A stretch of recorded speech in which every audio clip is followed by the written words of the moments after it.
मैं साइड हो जाता हूँ। अगर आपने नहीं लिख पाया है तो जल्दी से लिख लेंगे या नहीं तो स्क्रीनशॉट ले लेंगे, ठीक है ना। नमस्कार दोस्तों, बहुत बहुत स्वागत है आपका एक बार फिर से मेरे इस YouTube चैनल पे।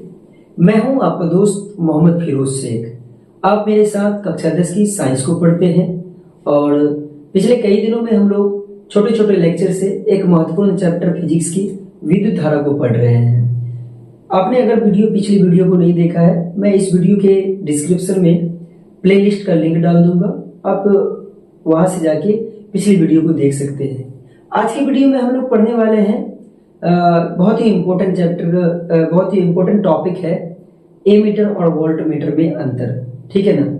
ये कक्षा 10 के लिए बोर्ड के लिए काफी ज्यादा इम्पोर्टेंट क्वेश्चन है। पिछले साल पूछा नहीं है, तो 2026 में जो भी बच्चे बोर्ड की एग्जाम की तैयारी कर रहे हैं तो आप जरूर इस क्वेश्चन को याद करके जाएंगे, ठीक है ना। मैं याद करने की जरूरत है नहीं, मैं आपको इस क्लास में ही याद करवा दूंगा, जैसे कि आपको मैंने पिछले कई टॉपिक को क्लास में ही याद करवाया है। आपको पता है कि मैं पहले आपको समझाता हूँ, उसके साथ आप मेरे साथ बोलते हैं, उसके बाद मैं लिखवाता हूँ ताकि आपके लिए ये लंबे समय तक याद रह जाए, ठीक है ना। चलिए वीडियो को स्टार्ट करते हैं। एमीटर और वोल्टमीटर होता क्या है? पिछले लेक्चर में हम लोग बता दिए हैं कि एमीटर क्या है और वोल्टमीटर क्या है, ठीक है ना। आज हम लोग सीखेंगे एमीटर और वोल्टमीटर में अंतर क्या होता है। सबसे पहले तो एमीटर द्वारा या फिर कहीं कहीं आमीटर भी लिखा होता है, तो आप पैनिक नहीं होंगे कि अलग अलग चीजें हैं, दोनों ही एक ही चीज है, ठीक है ना। कोई किताब आमीटर लिखता है, कहीं एमीटर लिखता है। तो एमीटर से जो होता है ना, किसी भी विद्युत परिपथ में विद्युत धारा को मापते हैं, ठीक है। और वोल्टमीटर से क्या करते हैं, किसी दो पॉइंट के बीच के पोटेंशियल डिफरेंस को मापते हैं, अर्थात विभवांतर को मापा जाता है, ठीक है। एक अंतर हो गया। दूसरा अंतर क्या होता है, एमीटर को किसी भी विद्युत परिपथ में हम लोग एक मीटर को किसी विद्युत परिपथ में हम लोग सीरीज कॉम्बिनेशन में लगाते हैं, अर्थात श्रेणी क्रम में जोड़ते हैं, ठीक है। लेकिन वोल्टमीटर को किस क्रम में जोड़ते हैं हम लोग? बिल्कुल सही, समांतर क्रम में जोड़ते हैं, ठीक है ना। तो दो अंतर हो गया। तीसरा अंतर क्या है हम लोगों के बीच? एमीटर का जो स्केल होता है ना, वो होता है एम्पियर में। एमीटर का स्केल किस में होता है? एम्पियर में। ऑब्जेक्टिव के लिए भी याद हो सकता है ये चीज, ऑब्जेक्टिव में भी पूछे जा सकते हैं। और वोल्टमीटर का जो हमारा स्केल होता है वो होता है किसमें? वोल्ट में, ठीक है ना। तो क्या पढ़े हम लोग? ये तीन बेसिक और इंपॉर्टेंट डिस्टिंक्शन बिटवीन एमीटर और वोल्टमीटर है। ये तीन मुख्य तीन अंतर है जो याद रखने हैं आपको एग्जाम के लिए। पहला क्या? एमीटर के द्वारा किसी परिपथ में विद्युत धारा की प्रबलता को मापा जाता है, ठीक है। वोल्टमीटर द्वारा क्या करते हैं, किसी दो बिंदु के बीच के विभवांतर को मापा जाता है, ठीक है। दूसरा नंबर अंतर है कि एमीटर को किसी की परिपथ में श्रेणी क्रम में जोड़ा जाता है, वोल्टमीटर को समांतर क्रम में जोड़ा जाता है। एमीटर का स्केल किसमें होता है? एमीटर का स्केल एम्पियर में होता है। वोल्टमीटर का स्केल किसमें होता है? बिल्कुल सही, वोल्ट में होता है, ठीक है। तो आते हैं हम लोग इस चीज को लिख लेते हैं, ठीक है ना। पहले लिखते हैं हम लोग एमीटर और वोल्टमीटर में निम्नलिखित अंतर है। मेरे साथ लिखते चले आप लोग। एमीटर और वोल्ट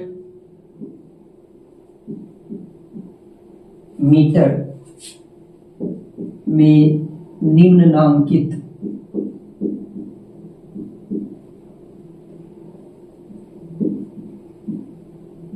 अंतर है, ठीक है ना। एक तरफ हम लोग एमीटर लिखते हैं,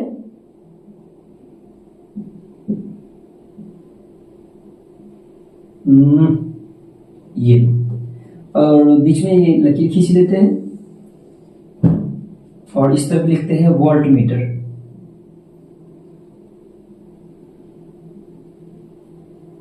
ठीक है। एमीटर में पहले लिखते हैं हम लोग क्या?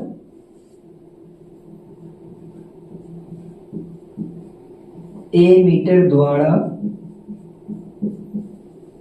किसी विद्युत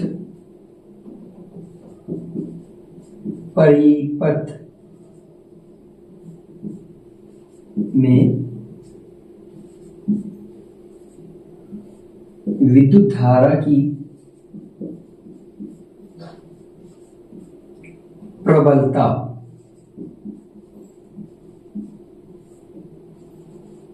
को मापा जाता है। ठीक है, इसमें क्या लिखेंगे हम लोग, एक नंबर देखिए,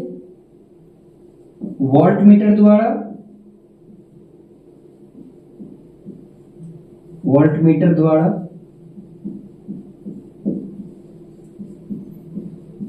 किसी परिपथ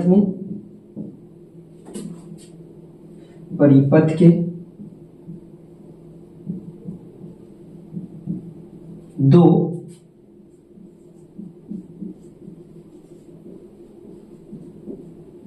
बिंदुओं के बीच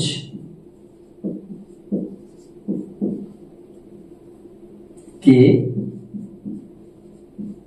विभवांतर को मापा जाता है।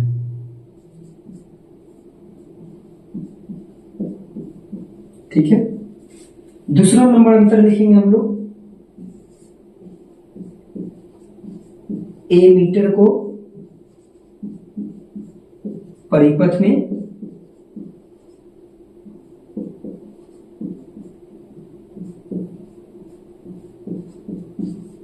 श्रेणी क्रम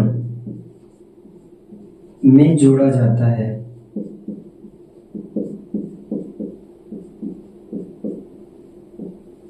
ठीक है, और इसमें क्या लिखेंगे, दो नंबर में, इसे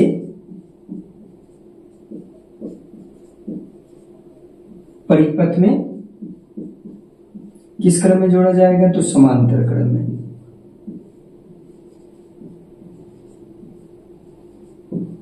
समांतर क्रम में जोड़ा जाता है। ठीक है ना, और लास्ट में क्या हो जाएगा, इसका स्केल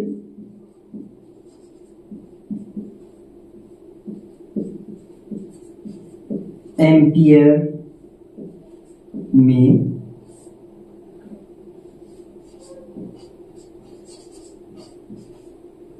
अंकित होता है।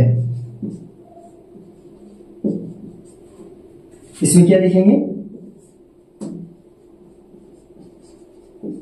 इसका स्केल वोल्ट में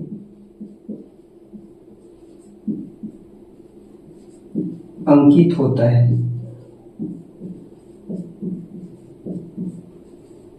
ठीक है ना, मैं साइड हो जाता हूं, अगर आपने नहीं लिख पाया है तो जल्दी से लिख लेंगे, या नहीं तो स्क्रीनशॉट ले लेंगे। ठीक है ना,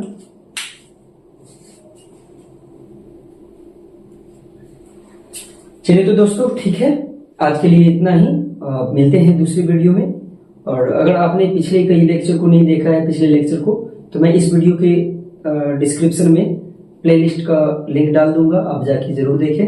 यकीन मानिए आपके लिए काफी ज्यादा लाभदायक होगा।